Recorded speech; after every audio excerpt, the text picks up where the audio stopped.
Hey everybody, so if you've got a creaky BB30 or press fit 30 bottom bracket, then this video is for you.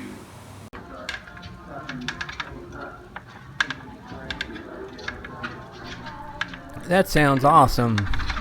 So at the end of the video I'm going to show what I did to silence this particular situation, but before we get to there, you start working on your bottom bracket.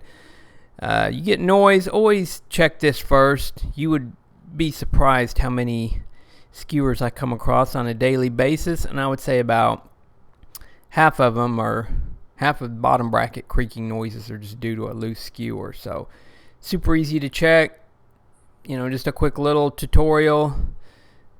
Adjust the skewer to where when it's sticking halfway across there about 90 degrees it starts to get a little pressure. It gets hard to push over, and that's your correct tension adjustment.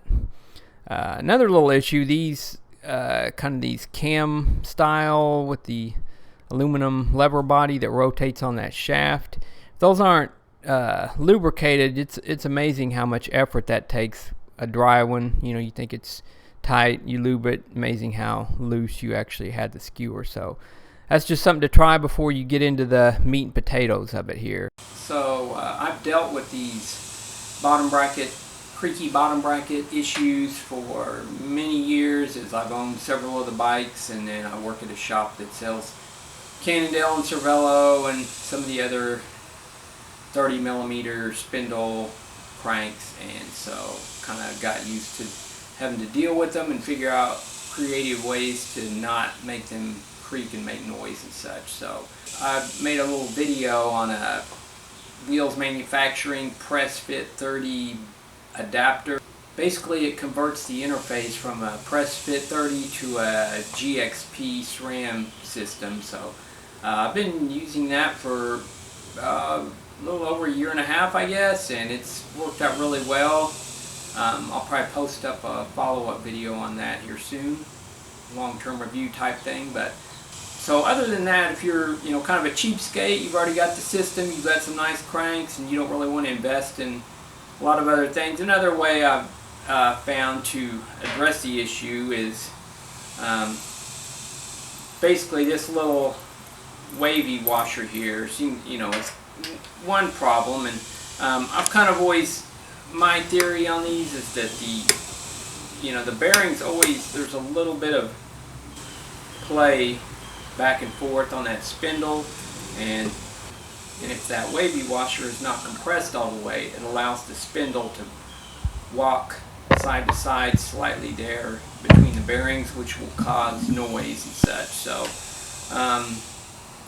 basically, just simply put, you just remove the wavy washer and add in the designated number of spacers to where the crank won't move, but you still have free play. Yeah, it's really something you just kind of got to experiment with. This is my first go at this particular the bike that was creaking at the beginning, so I swapped in a couple of those just plastic little spacers, removed the wavy washer, and tried it once here. And it's really one of those things, basically what you want to accomplish is that with the crank fully torqued down, you can't move any of the little spacers.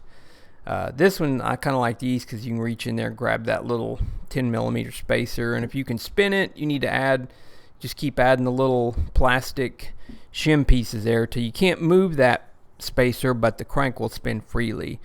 Kind of in addition to that, every so often on BB30 cranks you just have to pull out the crank and clean the spindle off, put a film of grease between the bearing and the spindle surface, and that takes care of quite a bit as well. But as you can see, that spins really freely, and that took care of our situation. I do have a video. This is kind of a primer to one that I'm coming out with. It's going to be 10 tips to diagnose creaky or bike noises in general. So hopefully this video was helpful, and yeah, thanks for watching.